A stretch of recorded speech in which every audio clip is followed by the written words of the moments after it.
Swayam Prabha. Digital India. Educated India.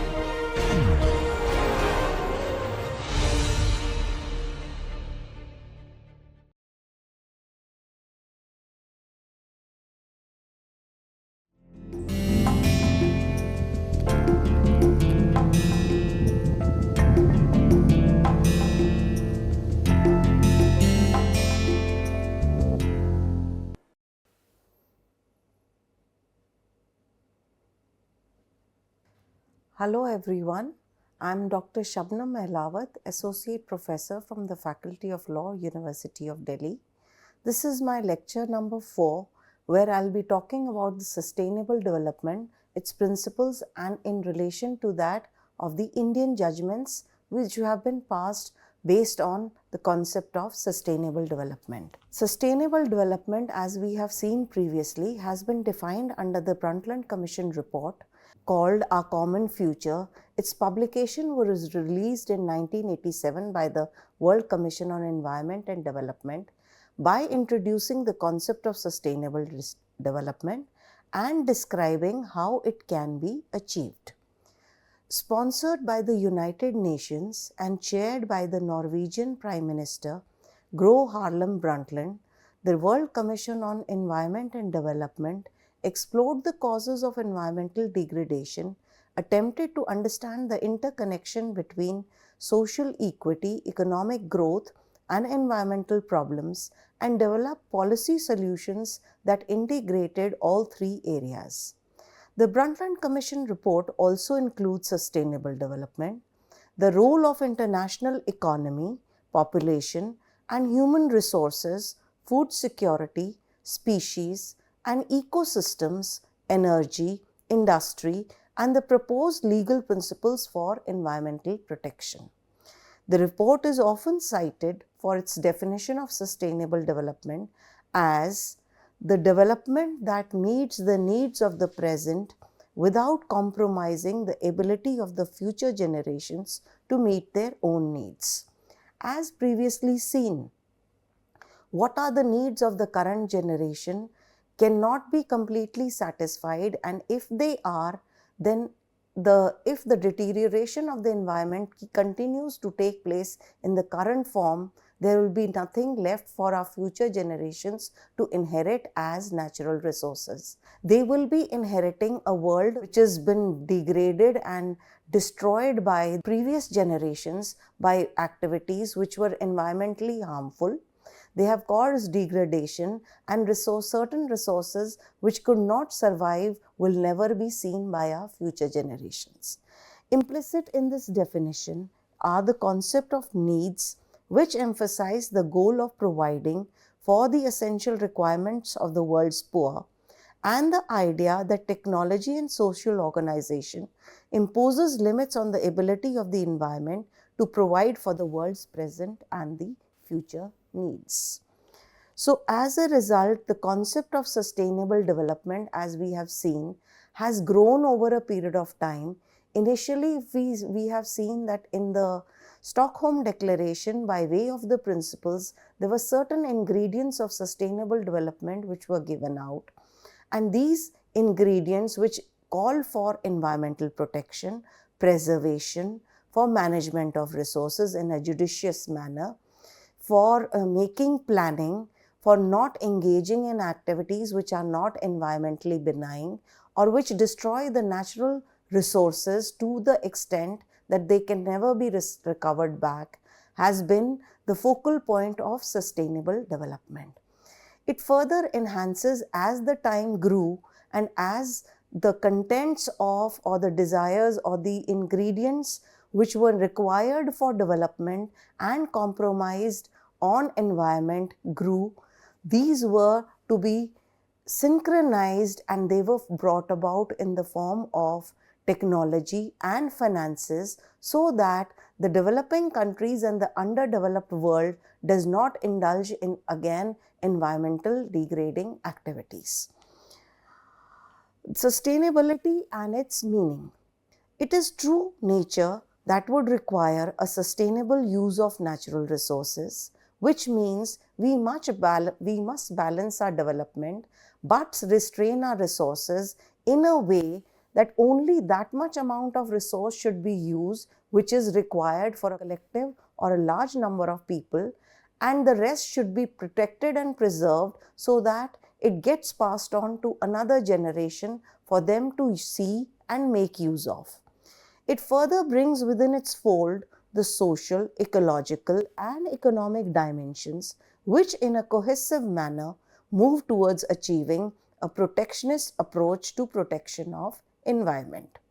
Sustainability is based on the simple principle that everything we need for our survival and well-being depends either directly or indirectly on our natural environment. To pursue sustainability is to create and maintain conditions under which humans and nature can exist or coexist in productive harmony to support the present and protect and preserve it and pass it to the future generations. The historical perspective of sustainable development is, it is the answer. In the international sphere, sustainable development came to be widely known by the Stockholm Declaration. Previous to this, Coes Declaration made mention of sustainable development, but it could not reach the popularity what was given by the Stockholm Declaration. Thereafter, in 1987, the concept was given a definite shape by the World Commission on Environment and Development in its report called Our Common Future. The commission was chaired by the Prime Minister of Norway, Ms. G.H. Brundtland, and as such, the report is popularly known as the Brundtland Report.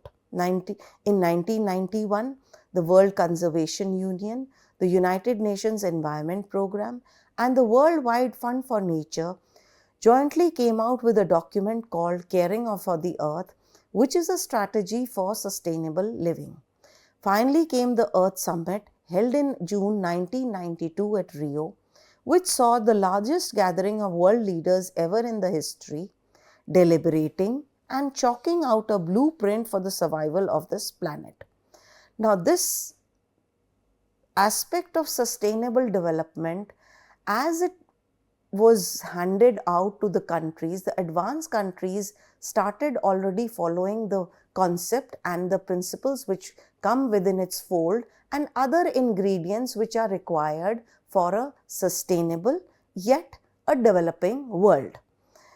Countries like India, China and Brazil, they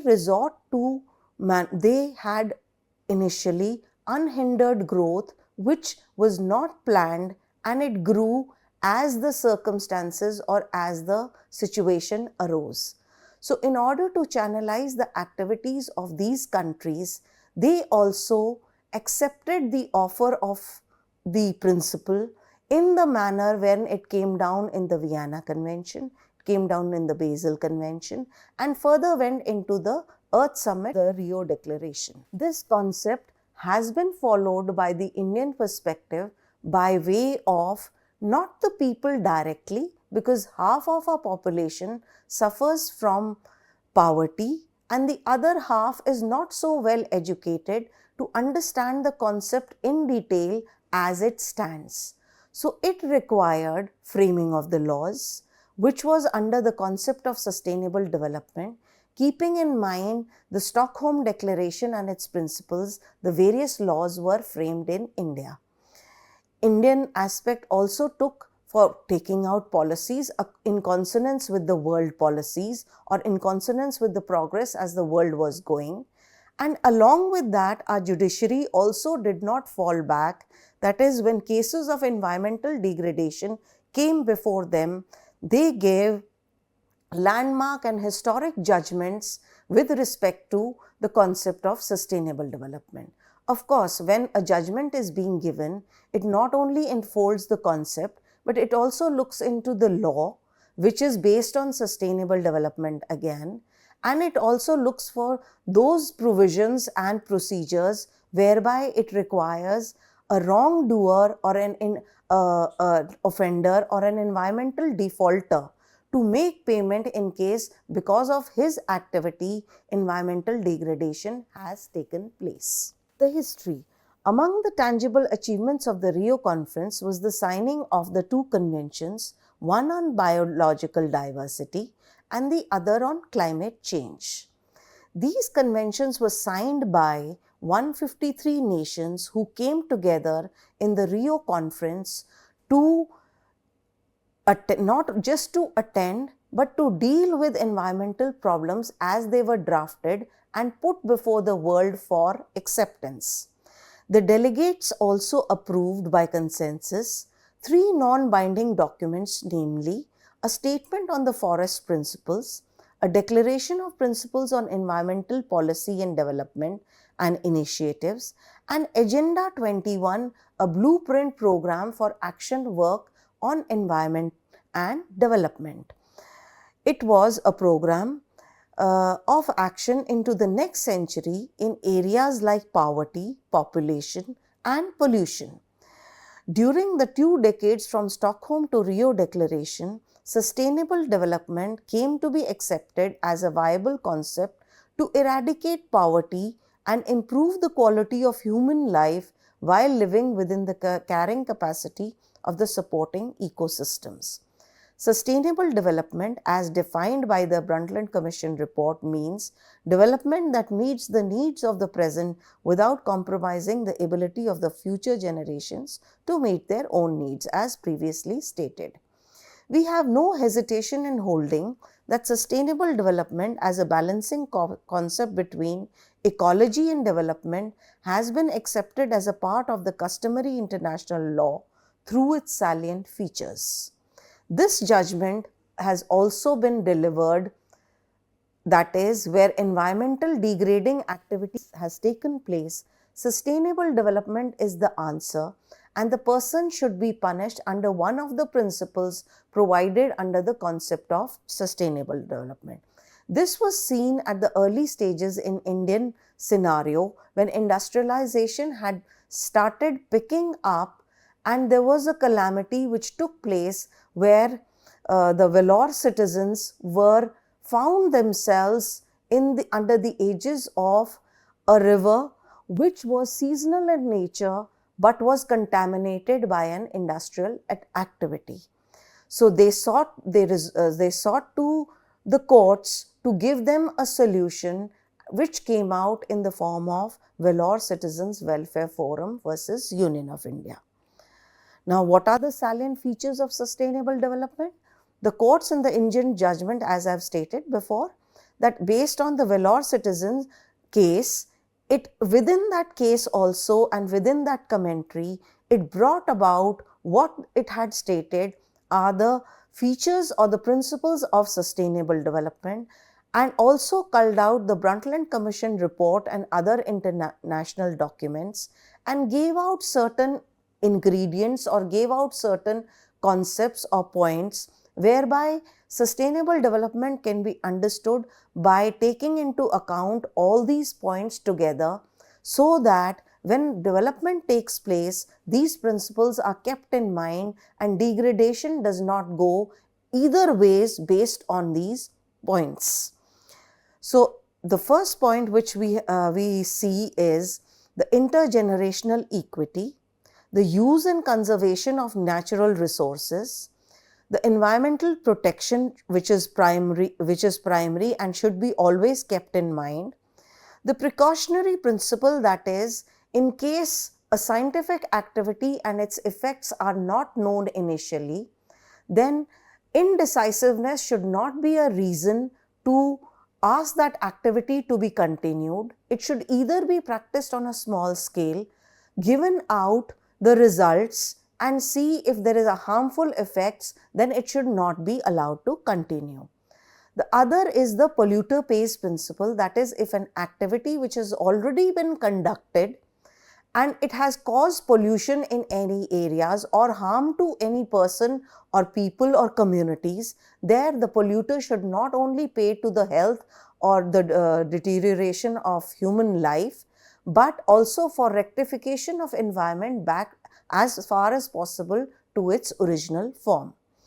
There is an obligation to assist and cooperate both by the agencies as well as the government, as well as the procedural remedies provided by the courts. There should be eradication of poverty and financial assistance to the developing countries. There is financial mechanism, there is transfer of technology, and educational resources should be regularly given out to the people by way of posters, by way of explanations, by way of declarations, or helping the local schools and colleges to advocate policies and procedures or advocate cases where environment can be protected and any other activity which is not benign should not be allowed to continue. For example, during our festivals, we tend to pollute our rivers and water resources by asking people to throw their residue into these rivers. But the rivers, what happens is, this river water goes into the fields, whereby the fields and the crops which are there consumes that deteriorated water, which comes back to us in the form of food. So we are basically not only inhaling pollution, but we are also drinking as well as eating pollution in an indirect manner. So this is where sustainable development says that please consider when you are disposing of your waste into the natural resources where environment needs to be protected, it should be done in an alternative manner. One of the good examples of the same was that when Ganesh Visarjan takes place, certain people build chocolate idols and they pour milk onto that idol. That idol dissolves and then that milk and chocolate water is distributed to people for as prasad. So this is one of the sustainable practices which can be followed by people and applied in certain cases. The major Indian judgments which base their judgments on the principles are the polluter pays principle, the equity principle, the precautionary principle, and the public trust doctrine, which was not earlier heard of but has been practiced vastly and voracious, I would say, in a very emphatic manner under the American legal system. So looking at these principles based on which the Indian courts have given judgments, by also citing those cases where the judgment has come in an American court based on these doctrines. Coming to the first principle is the polluter pays principle. This principle has also been talked by me in my first lecture, which was the International Environmental Law and the History of Environmental Law, where it was in the case of Raylands versus Fletcher, the concept of polluter pays principle was also enhanced, followed by the trail smelter arbitration and followed by other cases where large industrial owners or large industrial activities were asked to pay compensation because of their deteriorating and not environmentally benign activities. The polluter pays principle under the Indian context has been held to be a sound principle by this court in the case of Indian Council for Enviro-Legal Action versus Union of India. The court observed that we are of the opinion that if any principle evolved in this behalf should be simple, practical, and suited to the conditions obtained in this country, then that principle should be applied.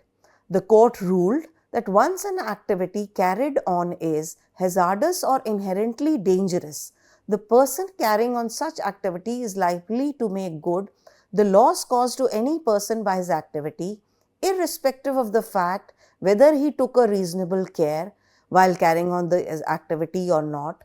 The rule is premised on the very nature of the activity carried on.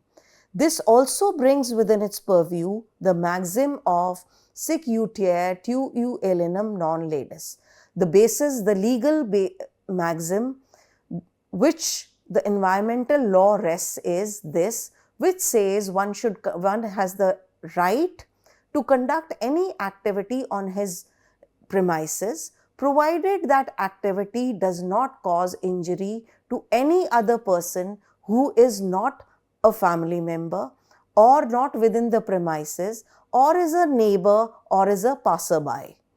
So the tortious liability principle of the case has been earlier discussed in the case of Raylands versus Fletcher, where strict liability says that let a non-natural thing be brought onto your land, which may or may not be inherently dangerous, but if it escapes causing danger to your neighbor or a passerby or an outsider, then the person conducting that activity will be liable and responsible for the same.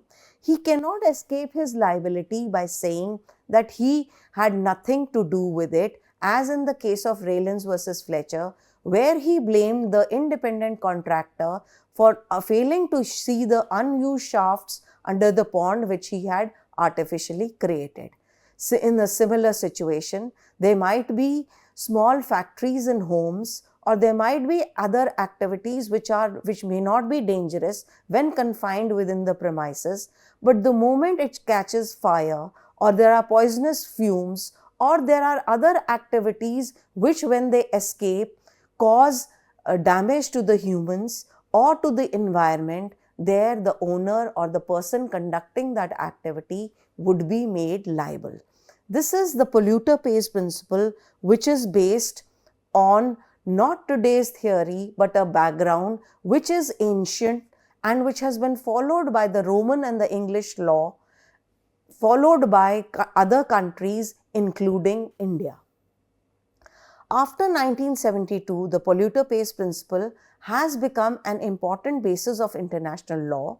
Some of the legislations in which the polluter pays principle has been incorporated are discussed, that is, the Rio Declaration on Environment and Development, which states in its Principle 16 that national authorities should endeavor to promote the internalization of environmental costs and the use of economic instruments, taking into account the approach that polluters should, in principle, bear the cost of pollution with due regard to the public interest and without distorting international trade and investment. In 1986, Article 25 of the Single European Act provided that action by the community relating to the environment shall be based on the principles that preventive action should be taken and that environmental damage, if taken, should as a priority be rectified at source and the polluter should be made to pay.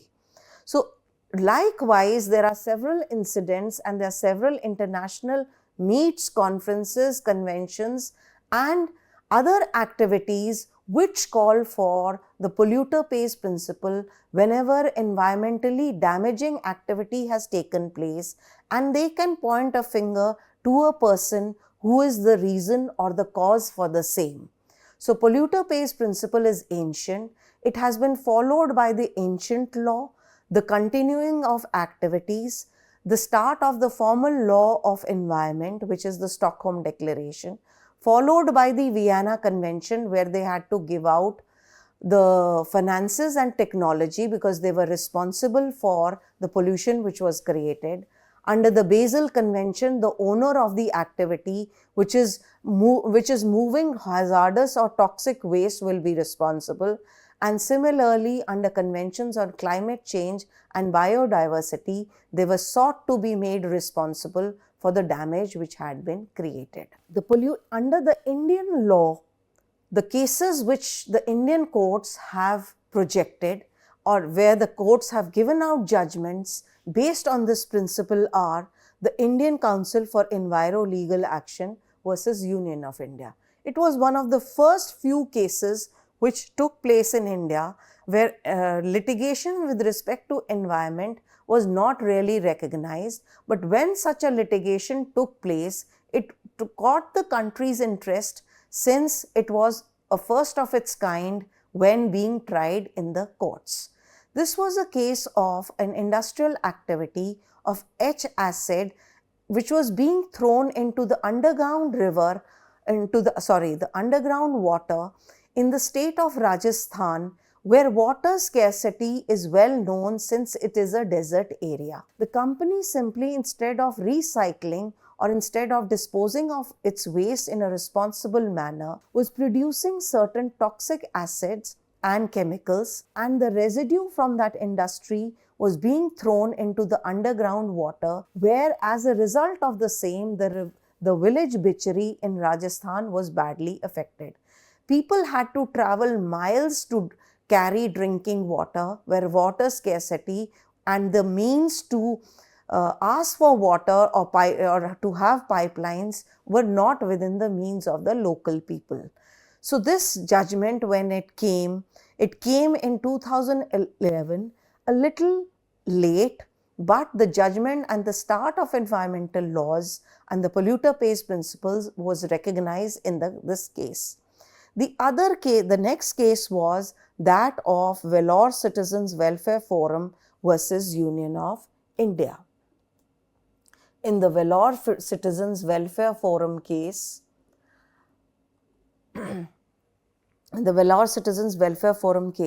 this case was there in the state of Tamil Nadu on the river Pilar, which is a seasonal river.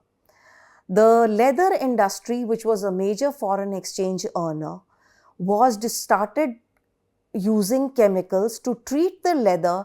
Leather requires more chemicals and more amount of water to be treated to be made out as a finished product or a commodity for it to be exported. The leather which was being treated here and the disposal of the waste from the industry without being treated was being disposed of into the river Palar. The water which flowed from this river entered the fields, and people who were living in and around that area did not have drinking water. Plus, the crops were being affected, spreading death and disease and disaster within that area. They formed a forum and asked for the government to take remedial action, while filing a case in the courts where the court recognized the polluter pays principle, asked these industries to be shut down and not be allowed to restarted before they have treatment plants installed within their premises. In the case of Subhash Kumar versus State of Bihar, where it was, although a fictitious litigation of pollution being stated to be made by the Tata Industries, where on evidence it was found to be fictitious. So as a result, on the opposite side, there was no pollution in this case. The person had filed a vexatious litigation because he was not given certain rights in the residue produced by the industry, where he could have earned money by selling that residue in a more refined form. The next case is that of the Rural Litigation and Entitlement Kendra versus State of UP, one of the first Indian cases where mining activities in the city of Dehradun within the city limits started causing health and hygiene problems to the people and also started destroying the environment within that area. So the court took notice of this when the litigation was filed. They asked for committees to be set up to identify what areas may be hazardous by the mining activity being conducted and what areas would not be affected by the same activity. There were a large number of industrial units and private parties who were operating in the mining activities. So the court in the end stopped all activity within the city limits. It asked for certain activities to be carried outside the city limits within a limited manner and not allow further licenses to be given to people to conduct these activities. So this step by the Supreme Court was the first of its kind in relation to protection of environment based on the polluter pays principle. Then came the case of MC Mehta versus Union of India, whereby there are several cases of MC Mehta whereby he has asked, one is the Taj trapezium case, the other is the CNG case, where pollution wherever it has been caused, he has applied to the courts to ask for stopping of those activities where pollution can be controlled, avoided, or a permanent injunction placed on those industries which refuse to comply with the pollution aspect. The next and the most important case was MC Mehta versus Kamal Nath, where the Mr. Kamal Nath, who was then the minister in the central government, had built his private resort on the river Beas near Kullu Manali. When his resort was constructed, it was overtaken by floods. So what he did was, he's built embankments. He started cutting the mountain, asking companies to remove the rocks and allow the water to flow in case floods take place. The issue was raised before the Supreme Court in the form of a newspaper where it stated that Mr. Kamal Nath dares the mighty Beas, and this newspaper item was taken as a public interest litigation filed in the court, and where the court asked him to pay compensation for the damage which he had caused because of his activity. So this kind of compensation, where the courts have granted relief not only for the damage which has been caused, but also additional damages where the money which comes from that can be utilized to restore the environment where damage has been done, as far as the damage can be restored. Moving on to the next principle is that of the equity principle. Now, what is the equity principle? This principle has been debated, contested, fought wars over this, that is, equality amongst equals or equality amongst the people should be where every person has the right to receive every kind of resource, every kind of facility or a service wherever it applies. But in relation to environment, it has a slightly different meaning, whereby they call in for equity for the protection and preservation of our resources, use of them in a judicious manner, and not allow these resources to be destroyed, deteriorated, and the future generations of mankind do not live to see or come into the world to see a replenished planet devoid of all resources. It is a mess which is created because of industrial activities, where the air is polluted, the land is polluted, and the water bodies and the seas are badly polluted. In other words, environmental terminology for these two are the intergenerational equity, that is between the current and the future generations, and the intragenerational equity, that is bridging the gap between the current nations which are developed and nations which are developing or underdeveloped. To bridge that gap, we need the equity principle so that survival of all is possible by asking the rich to compensate to the poor for the damage which they have caused, and also asking by way of various conventions, meetings, and other events to protect those resources for our future generations. It asserts that each generation has a duty to ensure that resources, opportunities, and environment available to future generation are as ample as those enjoyed by the present generation. The principle aims to balance meeting the present needs without jeopardizing the ability of the future generations to meet their own needs. At its core, the intergenerational equity principle emphasizes sustainability, acknowledging the not so finite nature of natural resources, whereby development and preservation should take place simultaneously by framing policies, by making matters happening in such a manner, and by asking the courts to be vigilant, whereby cases come before them for the protection of environment and not allowing economic activities to take precedence over environment.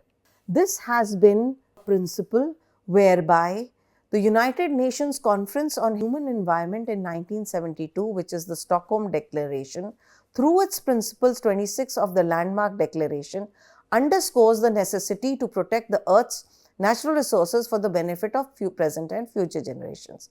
The natural resources of the earth, including the air, water, land, flora and fauna, and specifically representative samples of the natural systems, must be safeguarded for the benefit of the current and the future generations through careful planning or management as appropriate.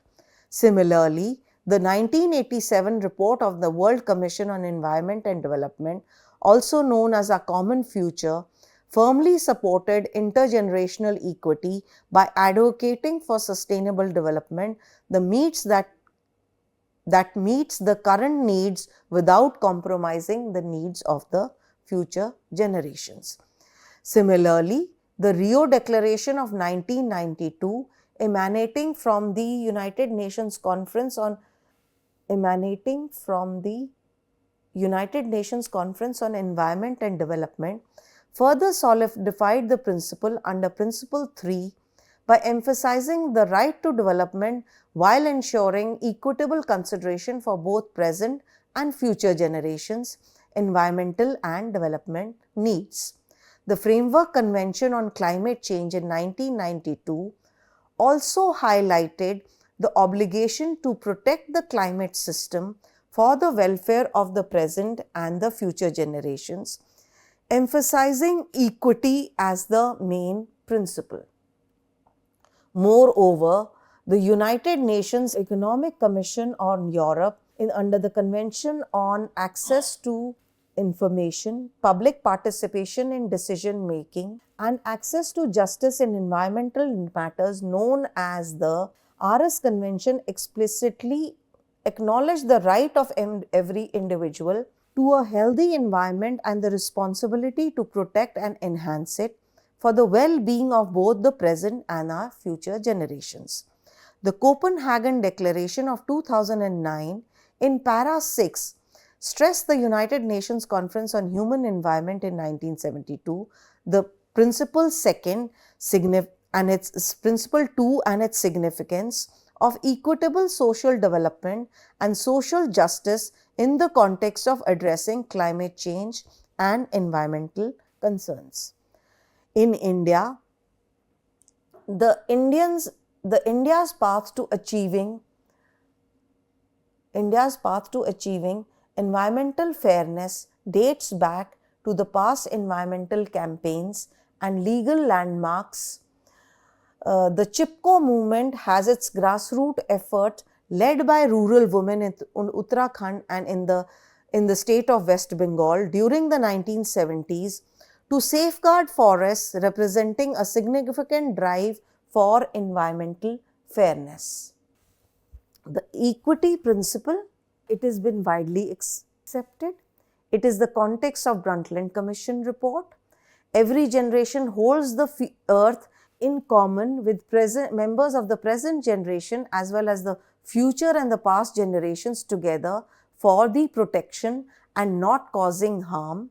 Principle articulates the fairness amongst generation in the use and conservation of environment and its natural resources. All generations have an equal place in relation to the natural systems. It views human community as a partnership amongst all generations. Each generation is both a trustee of the planet with an obligation to take care of it and a beneficiary with rights to use it. Intergenerational equity. It signifies equity within and between nations.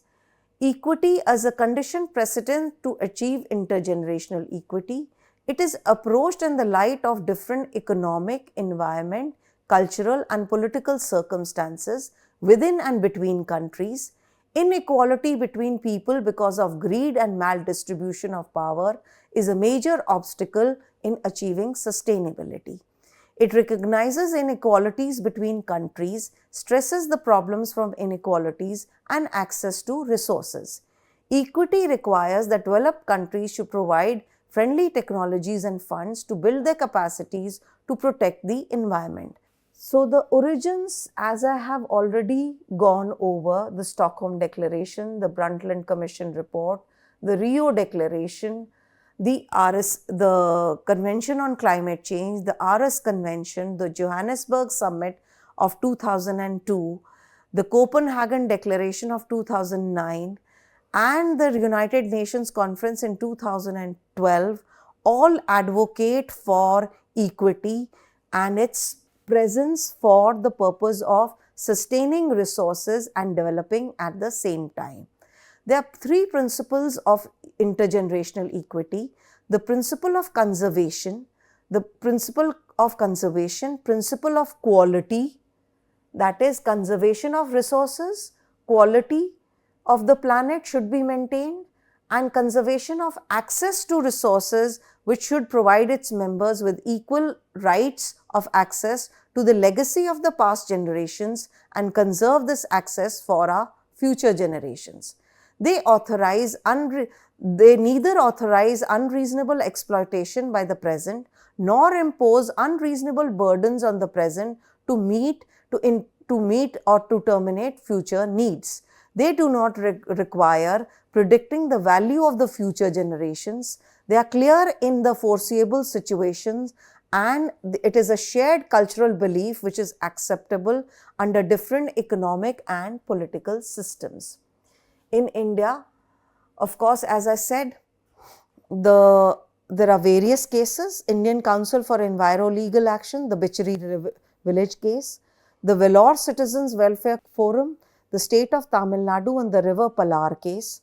The next case of equity is the case of Andhra Pradesh Pollution Control Board versus M.V. Naidu, where the court has given judgment stating the principle as important. When development takes place, protection of resources should be a major concern before license is granted to any industry to operate.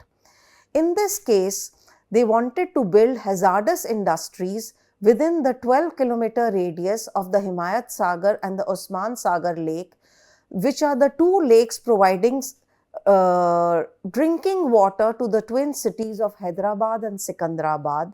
So, as a result of this activity, if deterioration or if pollution takes place, the ultimate effect would have been that the drinking water or the supply lines would have got polluted, and as a result, the death and disease and disaster might spread within these two areas. The case of S. Jagannath also talks of environmental impact assessment as a manner in which protection should be provided to our natural resources. They are not overburdened by overuse of any activity, thereby causing harm to those natural resources on the land. In the case of Matthew Lucas versus Karnataka State Pollution Control Board, it observed that intergenerational equity, that the world belongs to us as usufruct, but we owe a duty to the unborn children to leave the world as beautiful as we found it. In a Glamrock Estate Private Limited versus State of Tamil Nadu, they reaffirmed the intergenerational equity principle and stated that sustainable development goals should be achieved with the help of these principles by taking global action, by taking local action, and by taking people's action for these activities. Similarly, the Supreme Court, in the case of Resident Welfare Association versus Union Territory of Chandigarh, emphasizes the urgency for legislative, executive, and policy-making bodies, both at the national and the state level, to acknowledge the environmental harm caused by unplanned growth and to take decisive action to prevent such development from harming the environment. As I stated, the international environmental law cases for equity.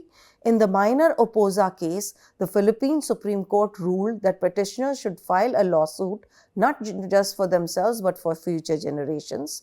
The International Court of Justice acknowledged present generations' duty to protect future interests in cases such as maritime delimitation between Greenland and Jan Mayen.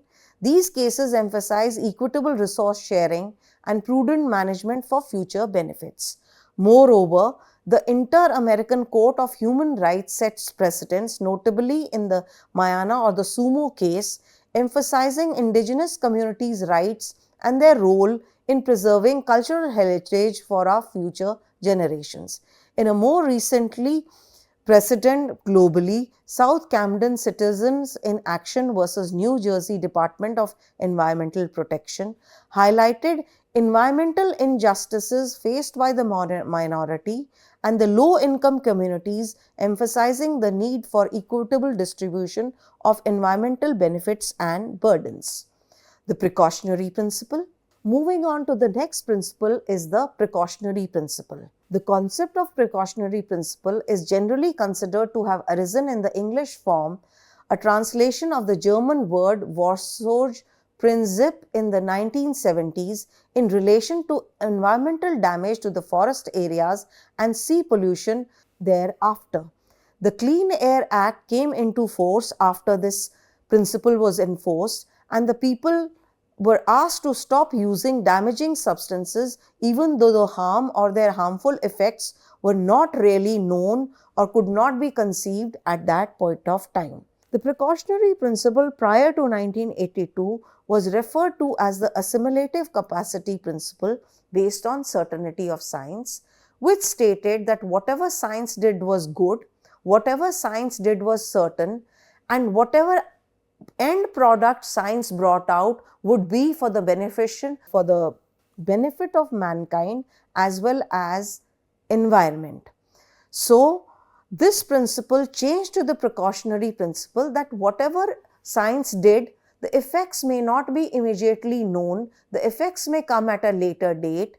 So, when the effects or the uncertainty of science is there, one should take precautions before starting a new activity or before causing harm to the people and the environment. The Rio Declaration in 1992 in its Principle 15 stated, in order to protect the environment, the precautionary approach shall be widely applied by the states according to their capabilities. Where there are threats of serious or irreversible damage, lack of full scientific certainty should not be used as a reason for proposing cost-effective measures to prevent environmental degradation. So it has three basic ingredients to appear where this principle then may be applied. It is, there should be a threat of serious or irreversible harm, there should be a lack of scientific certainty, and preventive measures should be taken beforehand. So the precautionary principle states that if there is a risk of severe damage to humans or to environment, absence of incontrovertible, conclusive or definite scientific proof is not a reason for inaction. It is a better safe than sorry approach in contrast with the traditional reactive wait and see approach to environmental protection. Where there is uncertainty regarding the impacts of an activity, the precautionary principle advocates action to anticipate and avert environmental harm. Whereas traditional regulatory practices are reactive, precautionary measures are preventive and preemptive. So the precautionary principle, when we look at this principle, we see that this principle has been applied widely, and in cases where certainty of science was present or the end results were not known, where they advocated an environmental impact assessment to be carried out before they allow the activity or to continue or to take start without taking preventive measures.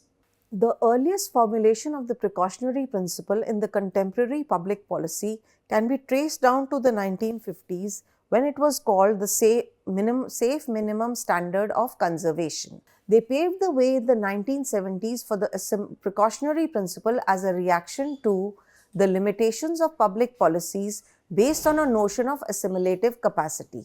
That is, that humans and environment can tolerate a certain amount of contamination or disturbance, and this amount can be calculated and controlled. It is in the mid-1970s that the West Germany's legislature enacted a national environmental policy based on the precautionary principle approach for environmental protection. This is considered to be one of the most important German policy whereby the world benefited from the same.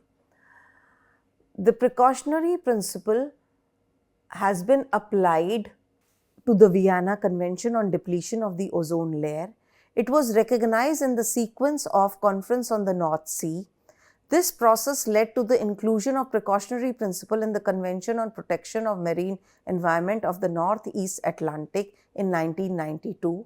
In 1990, the Bergen Ministerial Declaration on Sustainable Development in the Economic Commission for European Region was the first international instrument to treat the principle as one of the general application and linked it to sustainable development. In 1991, the United Nations Economic and Social Commission for Asia and Pacific resolved that in order to achieve sustainable development, policies must be based on the precautionary principle. The four instruments signed at the UNCED, which is the Rio Declaration, Principle 15, in order to protect the environment, the precautionary approach should be widely applied by states according to their capabilities. Where there are threats of serious or irreversible damage, lack of scientific certainty should not be a reason for postponing cost-effective measures to prevent environmental degradation. So, the Convention on Biological Diversity recites this principle in its preamble, that noting that where there is a threat of significant reduction or loss of biological diversity, lack of scientific certainty should not be used as a reason for postponing measures to avoid or minimize such a threat. The Indian cases, as I have stated, the first case was that of the Vellore Citizens Welfare Forum, which we have previously dealt under other principles also, where the courts advocated that principle for continuing further activity, that they had already seen the harm. So, preventive measures should be taken, and in case further new activity comes up before the people, it should not be granted a license before taking precautions or before employing treatment plants within these facilities, so that the disposal or the waste which comes out of them does not cause damage to humans and environment.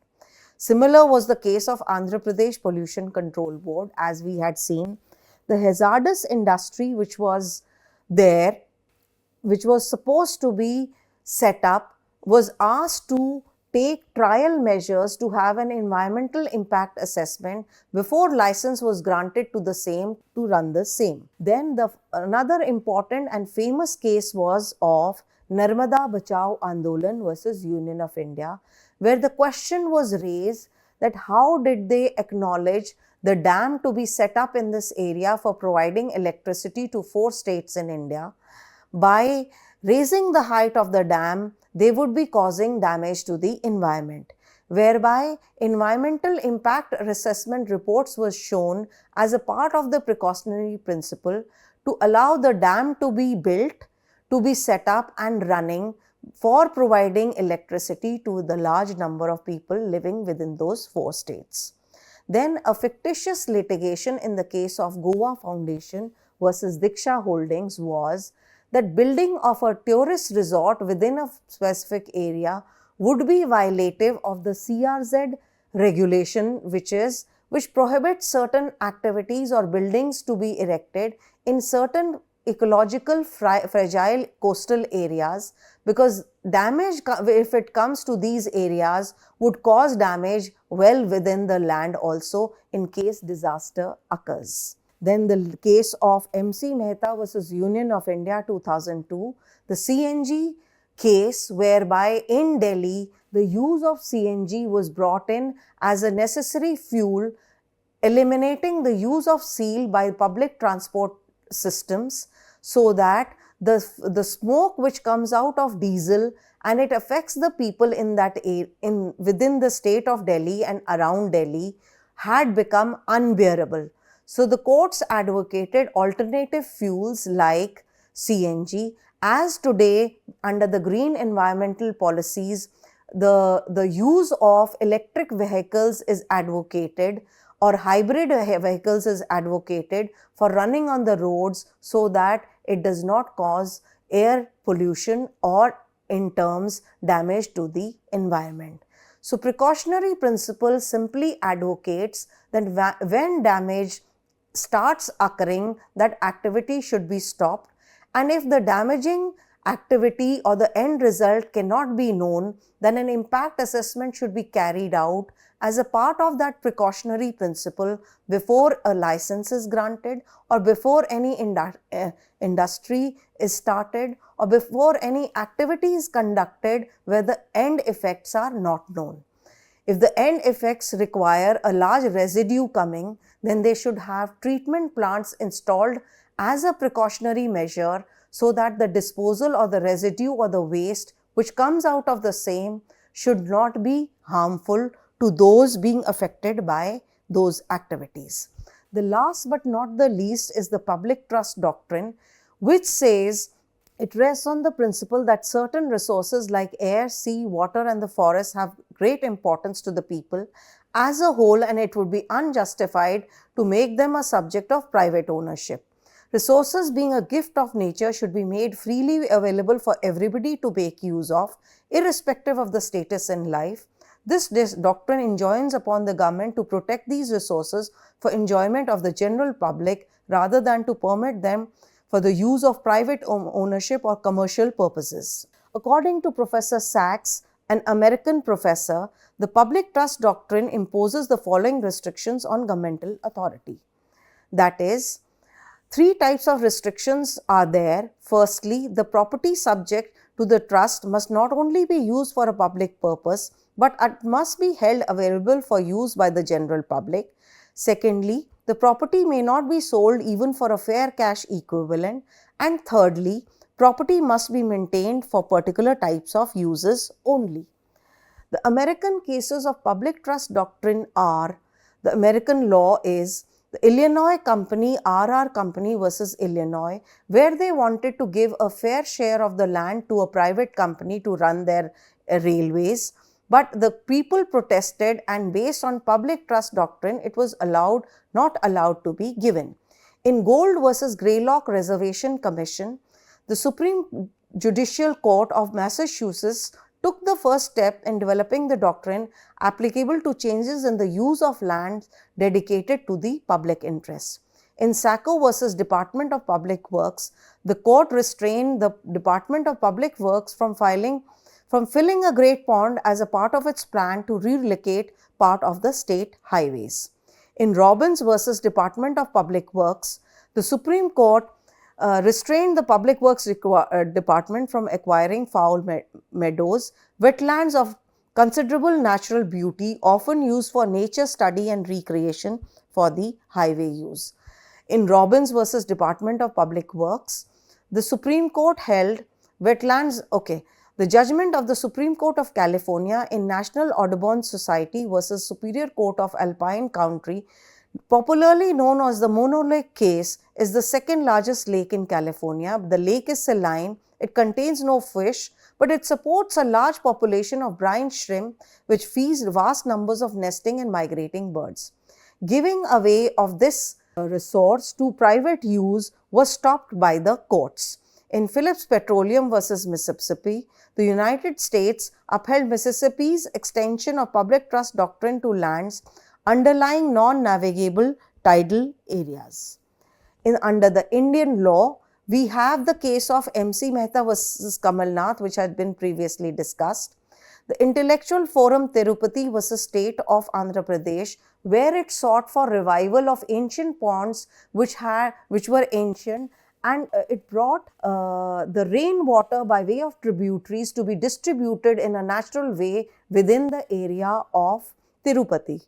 In the case of T.N. Godavarman T versus Union of India, the court also again advocated public trust doctrine for allocating of lands for various purposes. In Miss Susistha's case, where a pond was lying vacant and there was no water shortage within that area, public trust doctrine was asked not to be invoked as stating that there is enough water within that area, and on that particular land, development must take place, and the building which had to come up should be allowed, since it does not hinder, it does not degrade, and it protects the environment. So these 4 principles have been protected and specifically promoted by the Indian courts under the concept of sustainable development. Thank you.